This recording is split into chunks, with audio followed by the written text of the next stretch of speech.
there, friends, family. It is Monday the 23rd, and hopefully you can hear me okay because it's raining out. But it's going on 7 o'clock, and I climbed out of the Nantahala Outdoor Center today. Around like 10:30 I started. I really milked that room until the last second, so but I got out of there about 10:30, and it was pretty much uphill all the way out. I went from, I went from 1,732 feet, and I climbed all the way up to 5,062 feet. So it was a real pain in the butt. It felt like that high. And I passed. It was raining. It was raining the whole time, but it wasn't too bad. It wasn't like a big fat downpour. It was more like just a consistent, steady rain. And the problem was it got cold. Anytime you had to stop to take like a pee break or took a snack break, like literally, like just I didn't even take my backpack off. I just ate a Rice Krispies treat like as fast as I could. It got really cold, so it was chilly.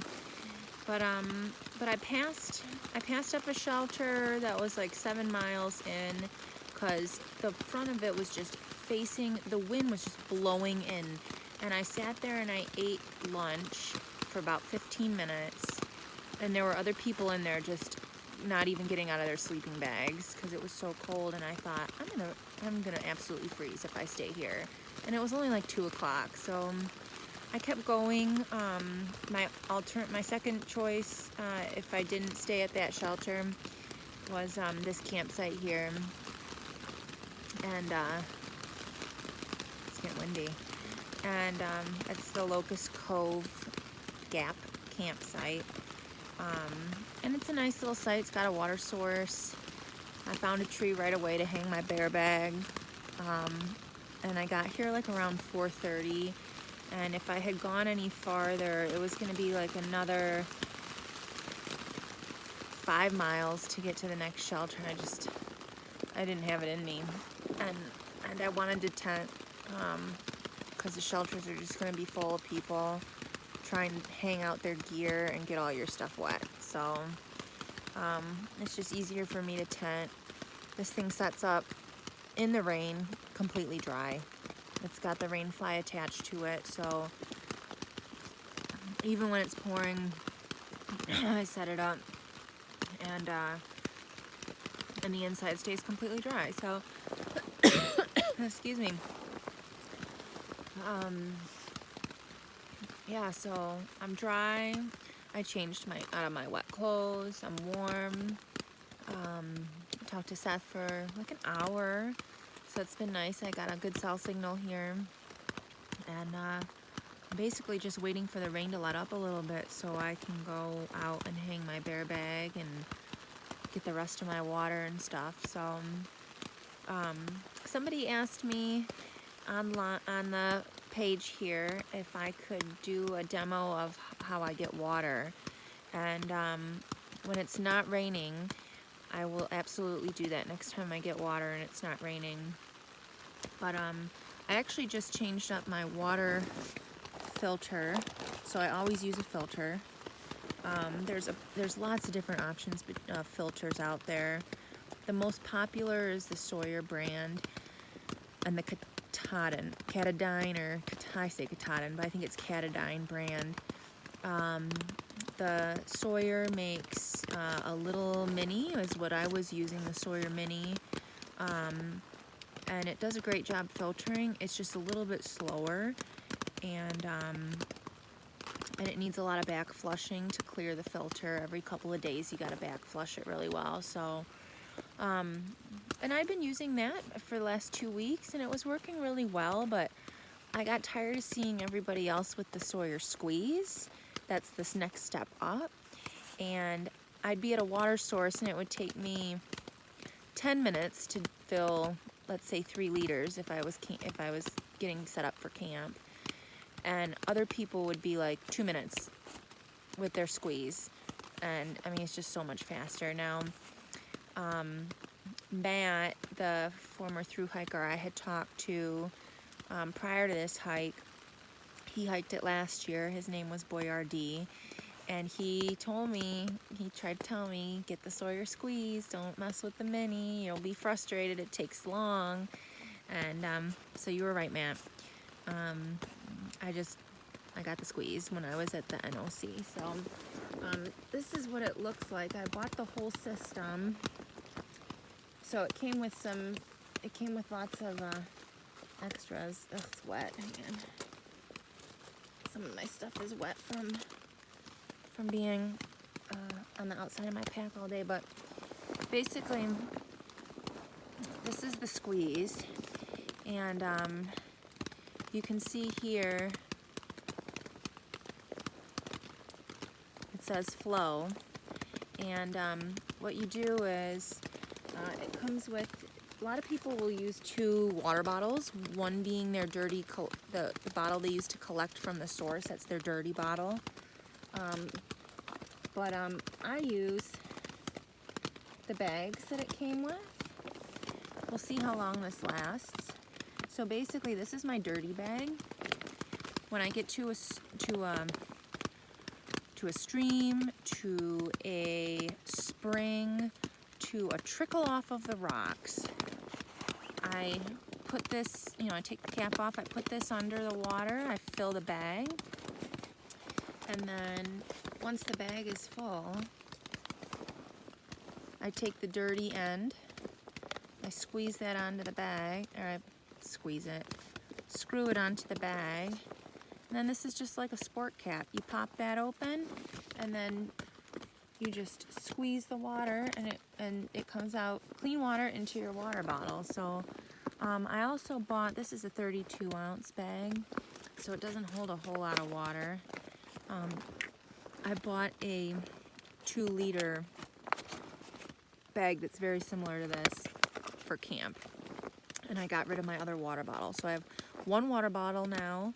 That's clean water goes into that, filtered water goes into that. That's what I drink from all day long. And then when I get to camp, because I like to have my water for cooking, my water for drinking, and my water for breakfast too, so I don't have to go back out and collect, I fill up the 2 liter bag, and then I can filter that, in the evening for my cooking, and then in the morning for breakfast and stuff. So makes it real easy. It came with a couple other pieces, and I put those in a hiker box for donation because I didn't necessarily need all those pieces. But yeah. So far it's worked great. And when I actually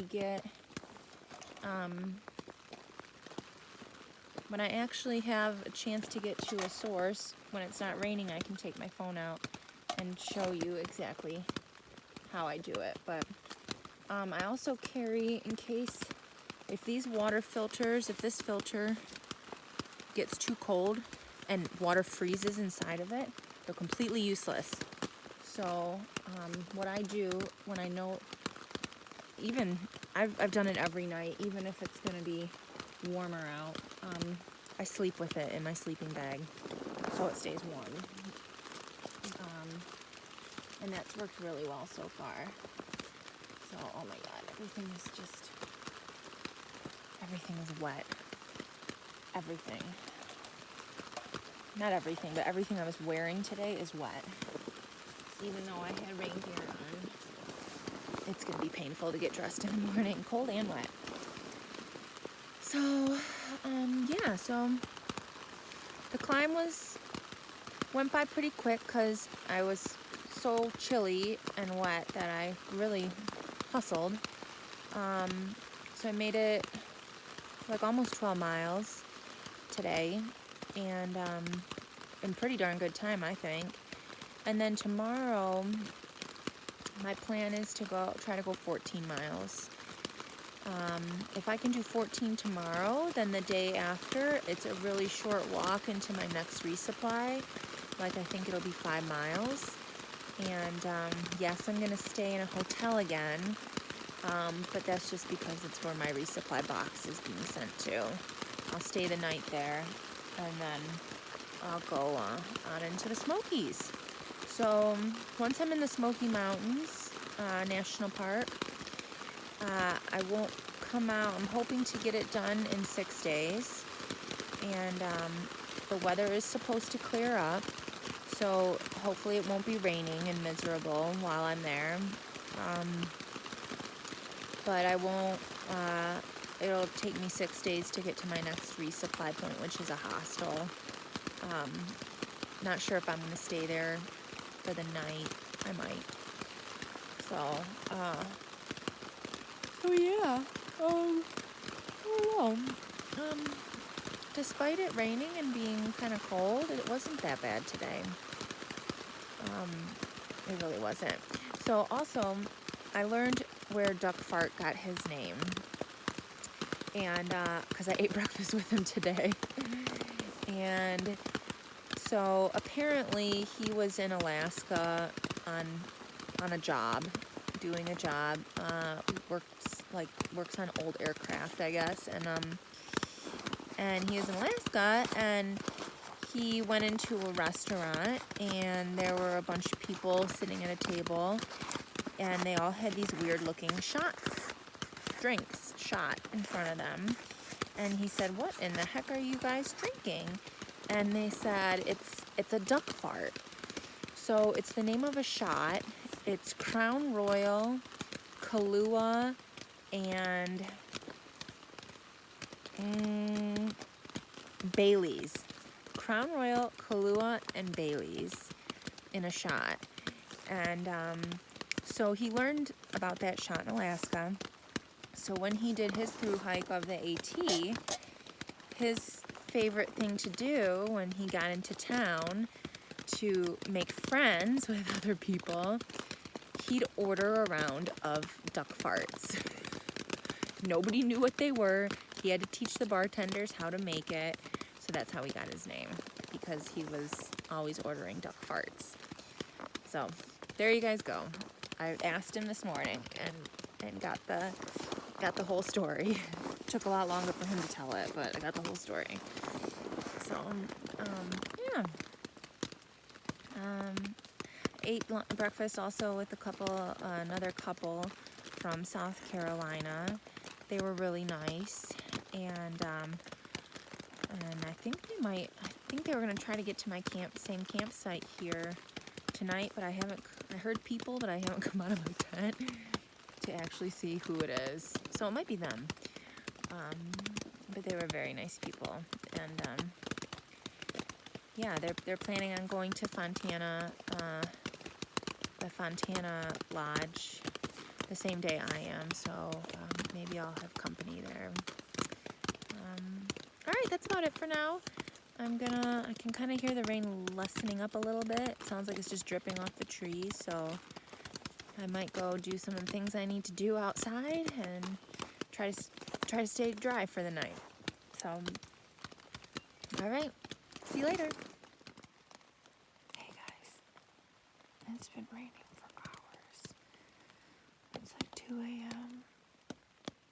Actually, I've slept pretty good so far, but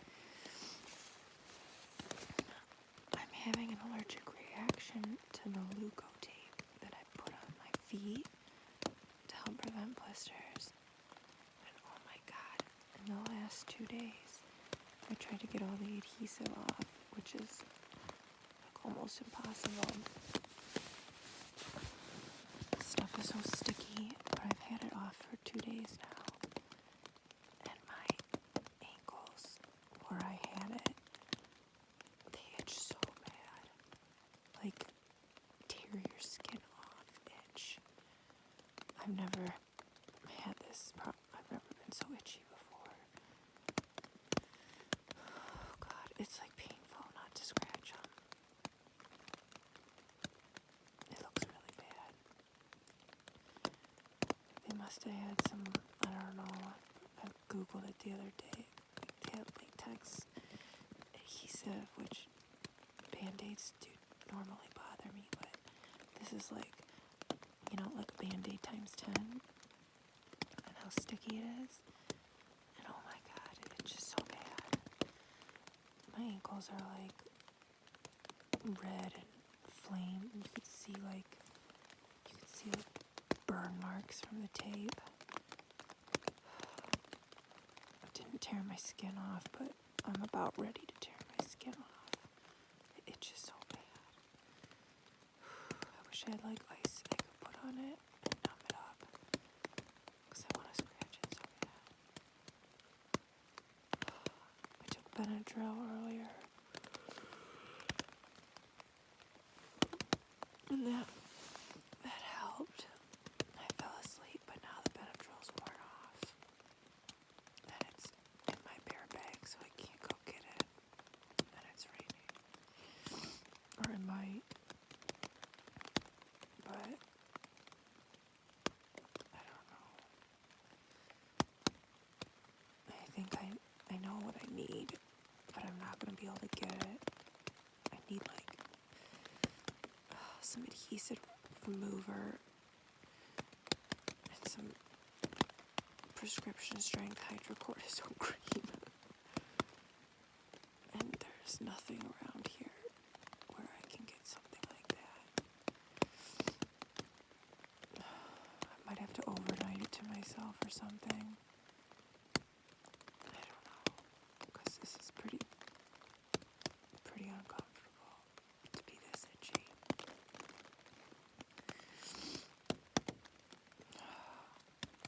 I'll fall back asleep. Okay, bye. Well, good morning, everyone. It is Thursday, the 26th, and I'm at the Fontana Village Resort. This is the view from my room here. Real pretty area. Kind of foggy today. I think it's supposed to rain again. But I'm gonna make my way over to the lodge, and I'm gonna take the shortcut because it's kind of chilly out. But the lodge is kind of a cool place.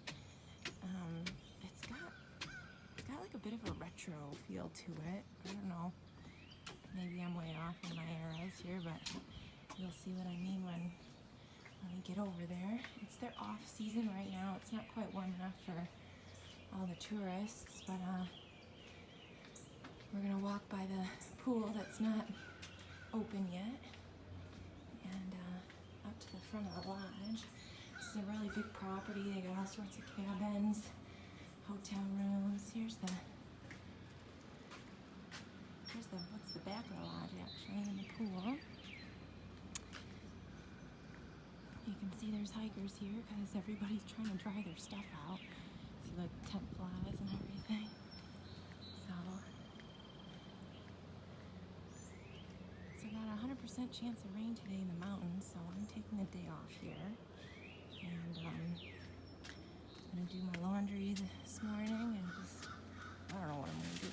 Putz around. Oh, there's a squirrel in the garbage can. All right. When there's opportunity, there's no lid on that thing. He's probably eating good. So this is the lower level of the lodge. They've got meeting rooms and stuff. They kind of old. And, I mean, it doesn't smell like musty, but it kind of smells old. And, like everything just feels kind of like back in the day when you take the elevator out. You know, like pictures of, I don't know, old pictures. Anyway, so I had breakfast up here this morning. You'll get a view of the main area, lobby of the lodge. It's really cool, actually. I wish they had a fire going in the fireplace, and you'll see what I mean.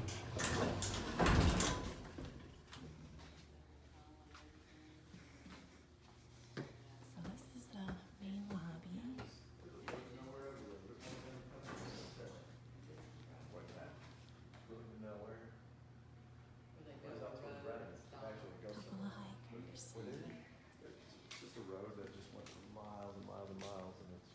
double lane highway. Yeah. But it kind of has like a little retro feel to it, cool fireplace area. And then I think breakfast is going to be down the hall somewhere over here.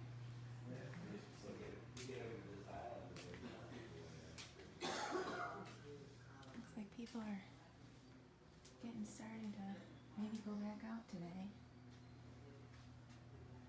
So there's a lot of trails that go out of here, but I'll eat some breakfast.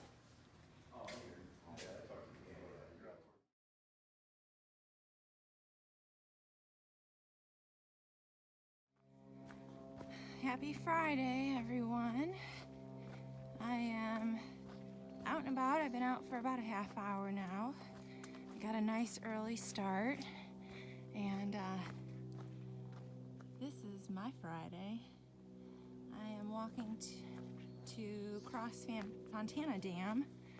I just left the village, and it is sunny, some nice fluffy white clouds, and it is just a gorgeous walk here. I've got about, I think it's 1.5 miles or 2 miles to where the dam crosses. So I have to walk on the road a little bit, and that's gonna be really pretty. I'm gonna try to film that too, because I've been there before. The dam's pretty cool.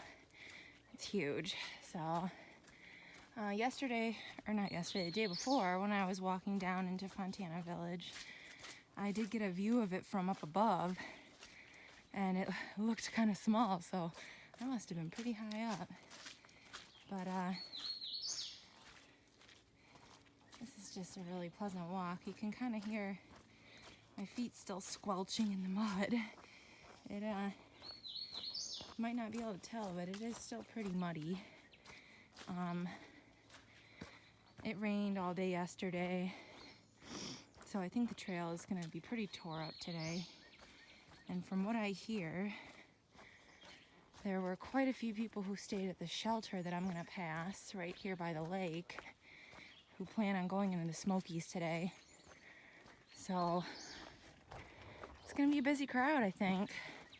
Now, Smoky Mountain National Park has some different rules than what I've encountered so far. For example, hikers must sleep, Thru hikers must sleep in the shelters.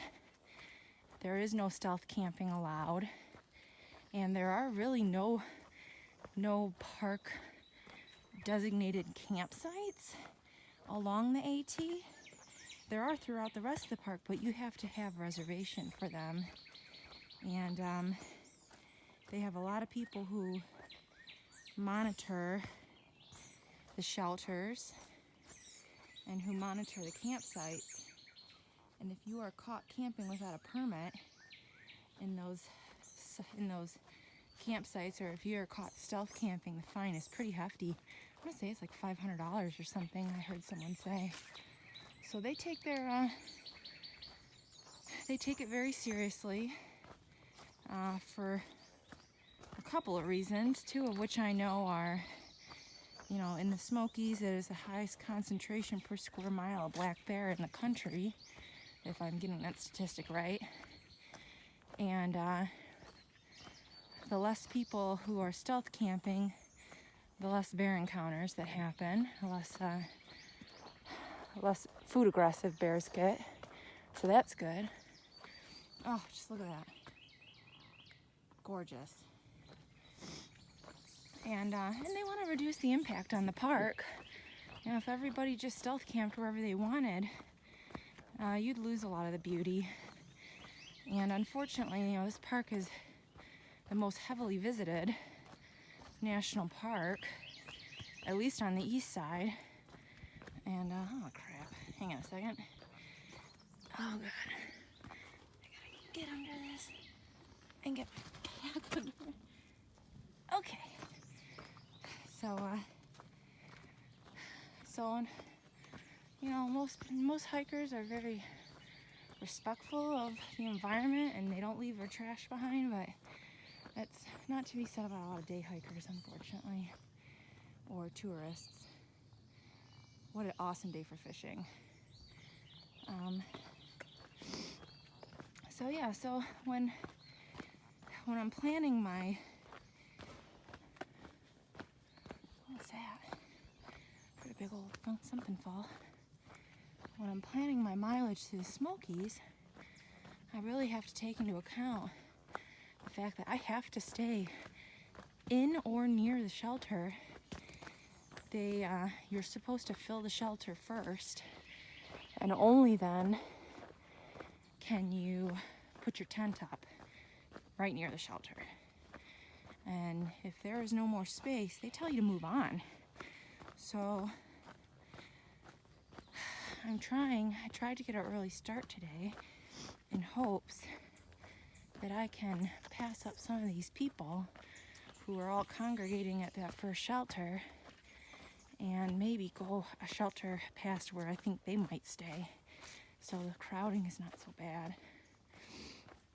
But it'll be what it is. And my plan is to try to get through the Smokies in 5 days. I got a plan A and a plan B, and they both involve 5 days. So one of them is like 4.5, the other one's a full 5. So today, if I can do 16 miles, I will be on set for that 4.5, because this will be my longest day then. So, but yeah, just a gorgeous morning. I got dropped off at the trailhead by Chili Dog, former Thru hiker, rather than having to wait for the shuttle for $3. So I bought him a couple beers last night in hopes that he'd take pity on me. And he did give me a lot of trail magic. He gave me an orange juice, he gave me some milk. I think he gave me a beer at some point. I know he offered it, so just a cool guy. Really friendly, really helpful. And he hiked the trail last year, and I think he's missing it. So I've do you see that? It's like an albino chipmunk.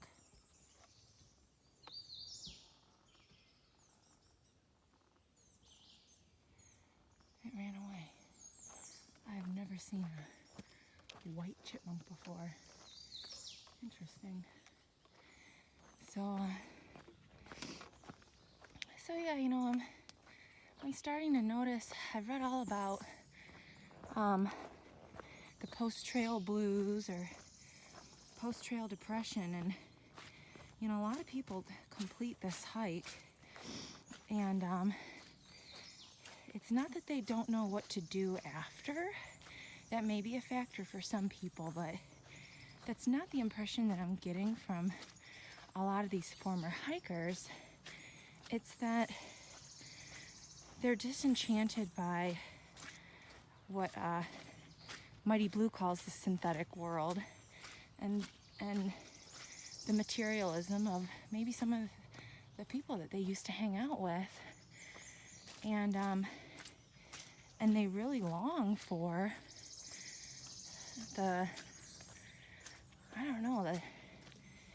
realness of what doing this hike is. And I don't know not sure how else to describe it. But and a few people who I've met who are doing trail magic, former hikers, and they just kind of want to, you know, hang out with you, and they want to tell their stories, and because their friends and family back home just, they'll listen maybe, but they just don't understand to the same level as someone who's actually doing it understands. So it's really a natural and healthy way to kind of just reminisce and talk about what was, for most of these people, the best time of their life. So, you know, I saw that with Duck Fart. I saw that with Chili Dog. And I saw it with a guy named Tune Up too. Now he's rehiking the trail this year, but I think he was missing that same thing I just said. Just the ability to relate and reminisce and have someone to talk to about all their experiences. So it's been interesting.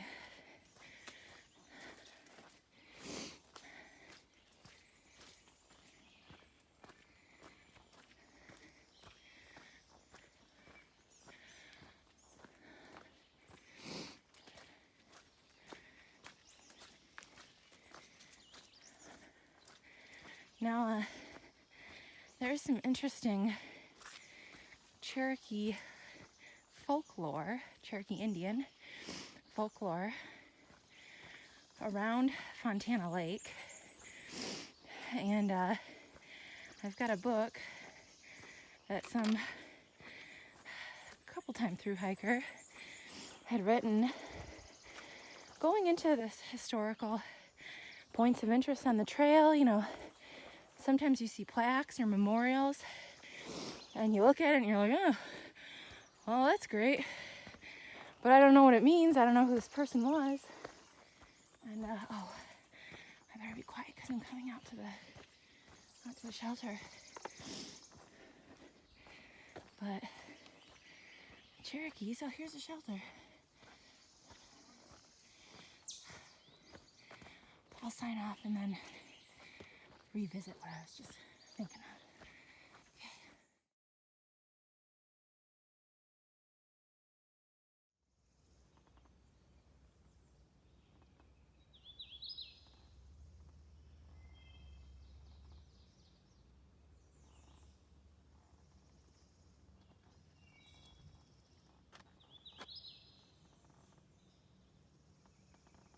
Fontana Lake. So, as I was saying before, oh, there's a white blaze. So I was trying to say before, Cherokee Indians believed that a sea monster, kind of like the Loch Ness Monster, lived in Fontana Lake and protected its waters. And there have been sightings of a great long serpent thing in the lake, but kind of just like the Loch Ness, no real evidence, just video, or I don't know if there's video, but photos that you can't prove whether they've been altered or not. You can't really tell what it is. So, could be a big water snake, I don't know, you know, just like Nessie, not really sure. So coming down from the shelter here, the trail is this sidewalk right now because we're gonna cross the dam. And man, there were a lot of people at that shelter. Some people I knew, so that'll be nice. I'll see some familiar faces here up in the Smokies. But everybody seemed in a bit of a rush to go, which I don't blame them, because we all want first dibs on spots. So, yeah, just awesome day. I'll film some more when I get down to the dam.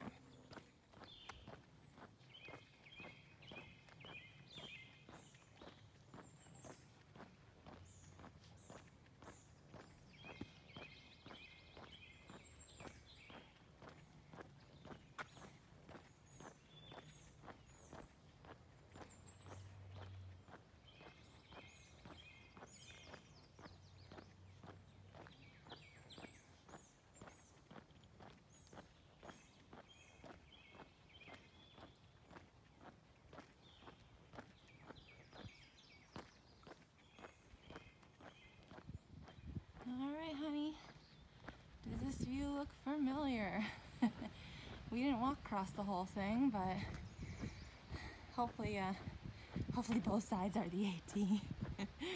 But oh well, I'm still walking it. So just a great view. I am so glad I did not do this yesterday when there would have been no view at all. Foggy, raining, cold. No thank you. So if we're lucky here, I'll get a look down the dam and not drop my phone down it. That would be a disaster. Look at all those boulders.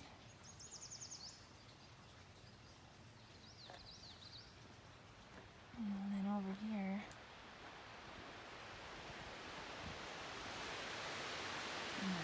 I'm nervous to drop my phone. I gotta two-hand this. Just a freaking dark hole. How scary would that be? Yikes. Whew. Alright, that's enough of that. Kind of makes me nervous. But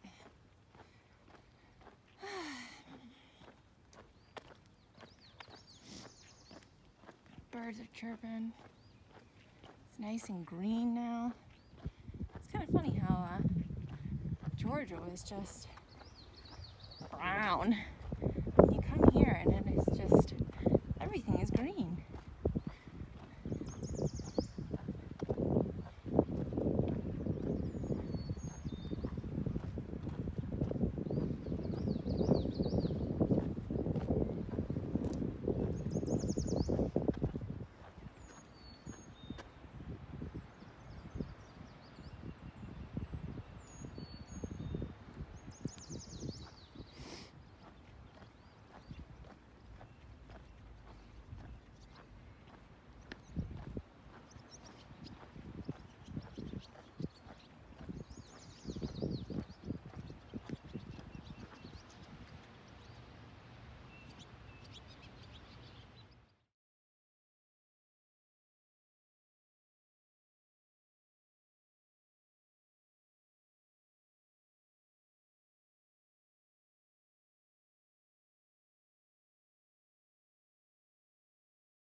Just wanted to get a shot of this kind of cool area. All these little white flowers on the ground.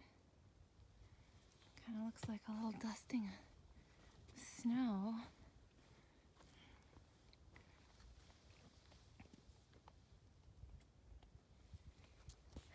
And, but there looks like a teepee. Maybe I'll stealth camp. Just kidding. Oh, it's been a kind of exhausting day so far.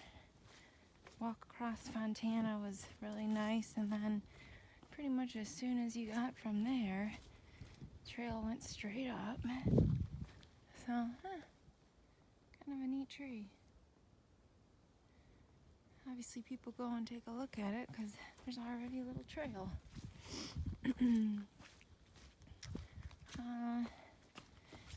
Oh man, went to the top of Shuck Stack Fire Tower, and that was a little bit off the trail, but it was worth the view.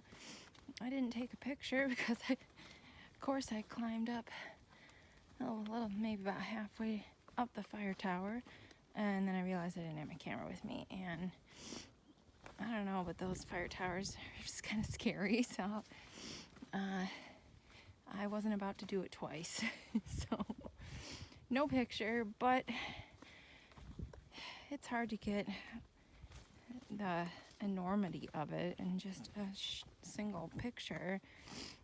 It's hard to tell the depth, so I've gotten a lot of pictures so far, some great views, and I'll get some more too, but That particular one I did not get. So, oh God, it's still very muddy, very slippery. It's been slow going, but I just ate some lunch, so I think I got some more miles in me. It's about 3 more miles to Molly's Ridge shelter, and then 3 miles after that is another one. And depending what I look like when I get to Molly's Ridge, what time it is, I would like to press on to the next shelter, even though I'm tired, because I think that everybody and their brother is going to show up to that Molly's Ridge shelter today, and it's just going to be a disaster. So I'd like to get a little bit farther and try to stay ahead of the big crowd, but I don't know if that'll happen. I'm pretty tired. I'm not sure if that day off helped me or not. I don't know. So I do have a lot of food in my backpack, and I can tell the weight is slowing me down, but I've only got like a half day extra from what I planned, so I really don't have that much extra food, and I'll just eat what I think I can. You know, if I'm making good time and I have extra food, I'll just eat 2 dinners or something, you know. But yep, so this is what I'm walking through right now. Very pretty, nice kind of flatter section because we're on top of a ridge line. Not much of a view though, because it's a little hazy right now actually. And welcome to the Smokies.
Hello everyone.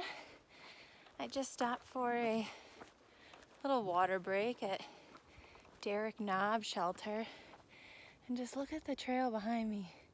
That's what it looks like in front too. Just all these beautiful flowers and white little flowers mixed in with yellow ones. I don't know what they are, but just really pretty. I'm gonna flip the camera. So last day I've been with a nice little group of people. There's Happy Feet, Twinkle Toes, Scavenger Princess, who's the guy, Squeak and Squatch still, who are in that article with me, and a couple other people, real nice. I can't remember their names, but it's a nice group, very mellow, not a lot of partying going on. Everybody's about doing some serious miles. Squeak and Squatch are going to try to go over Klingman's Dome today, so they're going farther than me. They're doing like a 20-mile day, and I'm going to go 14, I think. So yeah, it was a good group. Everybody's really nice. Everybody's suffering from ailments of some sort. One guy's got looks like an ingrown toenail. I got my inflamed frickin' weeping ankles from that damn tape. And Happy Feet is getting some rash from her muscle tape she's got on her leg. And yeah, everybody's just got a bunch of ass aches. So I'm not alone.